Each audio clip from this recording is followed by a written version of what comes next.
When it comes to games, one of the most heated discussions is about difficulty, and understandably so. Skill issue. From your easy, normal, hard, to your Souls-liked, to your difficulty scaling, difficulty spikes, and ranking systems, we have a lot to go through today. Anyway, on to the first section of the video. Let's start this video with taking a trip back to the 1990s. Back in the 90s, majority of games didn't have difficulty sliders. This is because games back then were very short, meaning that the best way to get all that time out of you was by making the games really hard. Point is though, most of these games didn't even need difficulty sliders because that's the way the games were designed. But as time went on, more and more games started to get more and more difficulty options, which sort of makes sense because they want to make their games as accessible as possible. Let's look at a game that does give you difficulty options. One of my favourite games of all time, God of War 2018. Games like these aren't all that difficult by their design. So what happens when you up the difficulty? The main ways they make the game harder are by spawning more enemies, making enemy health higher, and maybe reducing the gaps of time in which you can dodge an attack. This makes God of War accessible to a lot of different gamers, even though upping the difficulty can make the game more tedious sometimes. But at the end of the day, that's just me nitpicking at the difficulty, and God of War's combat just completely overshadows any problems I have with the difficulty. And in terms of difficulty, these games largely have no complaints. However, one thing that people like to complain about a lot in terms of difficulty are Souls games.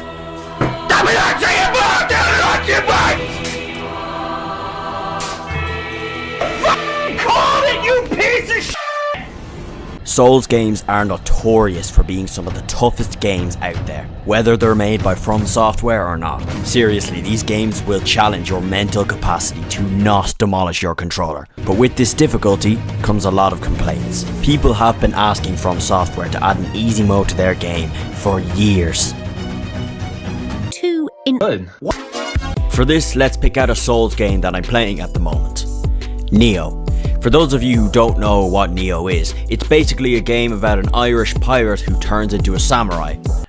First off, that's a really interesting concept for a game. Second off, this easily has to be one of the hardest games ever created. 50 deaths on the first boss changes a man. At the start of the game, I wasn't really a fan of the key pulse, mainly because I kept dying because I was running out of stamina. For those who don't know, the key pulse is basically your way of regaining stamina quick after attacking an enemy. But trust me, there will come a time when it clicks. Using the key pulse, the game almost incentivizes you to keep being aggressive. Cause after doing those attacks and timing a perfect key pulse, you can go straight back to attacking.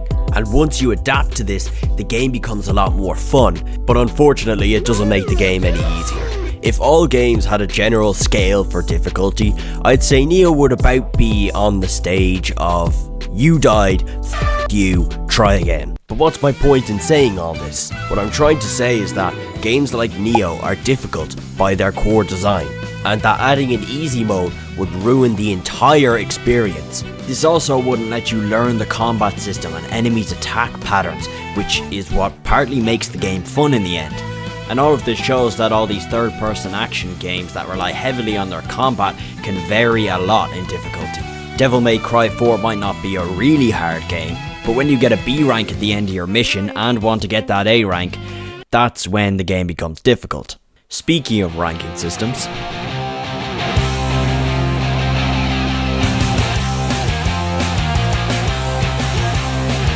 back in the 90s, easily the most popular kind of game was the platformer, and Sonic the Hedgehog being one of the biggest names in the platforming genre.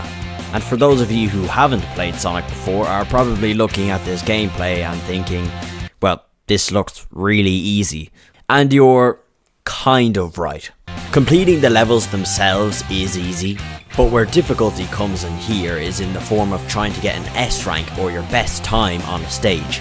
You will constantly be replaying these stages trying to find the best path to try and get your best time.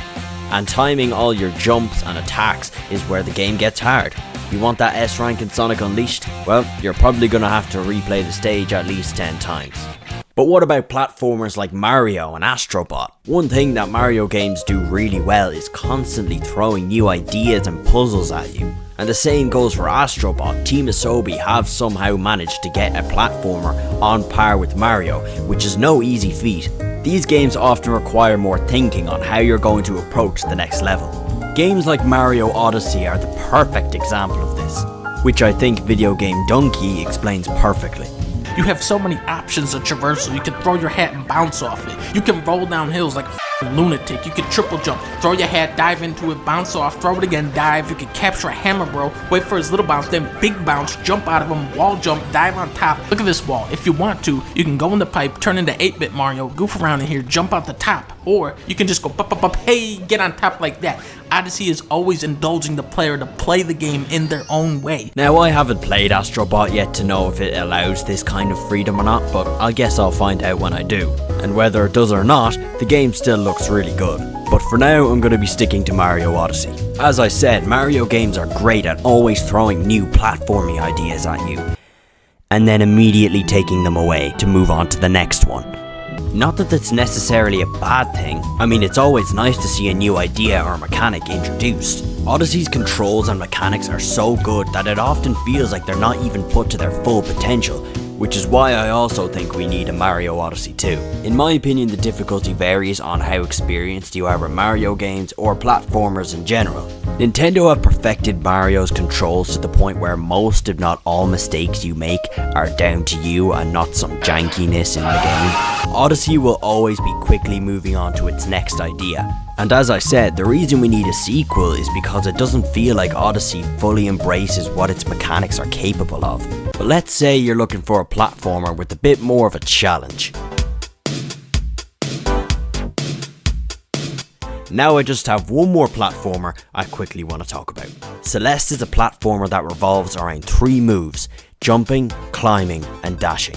And unlike Mario Odyssey's approach of moving from one mechanic to the next, Celeste squeezes 8 hours of platforming from these 3 moves. Another difference it has from Odyssey is that Celeste's levels are a lot more linear, as in there's usually only one way to beat them.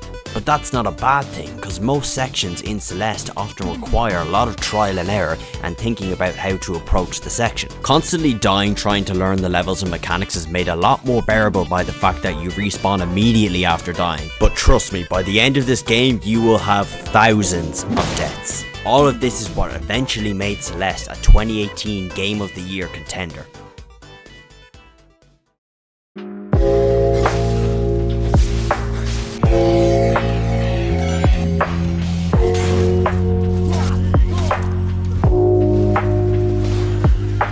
At the end of the day, there's just a few important questions that come with talking about difficulty. Does this game have a fixed difficulty or multiple difficulties? Mario, Breath of the Wild, Dead Cells, what thing does these 3 games have in common? They're fixed difficulty. Your first playthrough of Dead Cells will be on one fixed difficulty, which means that what you're playing was designed this way intentionally by the developers. The same goes for Breath of the Wild. You know that the experience you're getting was catered towards one difficulty. Well, that's unless you buy the DLC. Sometimes difficulty barely even comes up in the conversation when talking about certain games. For example, Breath of the Wild. Look, while difficulty may come up sometimes, but the main conversation for that game comes in the form of exploration and all the puzzles that I definitely didn't have to look up YouTube tutorials for. But then you look at the Soulsborne genre, and as I said earlier, the best experiences you'll get from those games would be taken away if they added multiple difficulties. However, more than one difficulty can mean a lot of different things. For instance, Destiny 2's campaigns have 2 different difficulties. One is just mowing down enemies, it's so easy. And once you up the difficulty, it goes to what the just killed me. The difference between Classic and Legendary is basically the same as the difference between easy and crushing on Uncharted 2. In other words, Classic holds your hand for the entire thing, and Legendary is complete bullshit. Now if you remember back about 10 seconds ago, I mentioned Uncharted 2. Oh now, this game is a different story. Get the Nathan Drake collection, turn the difficulty up to crushing, and you will get one of the greatest third-person shooters alongside Gears of War. But there's only one more real question left to ask, and that's which difficulty is right for me. Because at the end of the day, not everyone's going to be able to complete Uncharted 2 on crushing difficulty. Not everyone can complete Elden Ring because it takes 100 hours to beat. And not everyone can complete Sekiro without having a mental breakdown.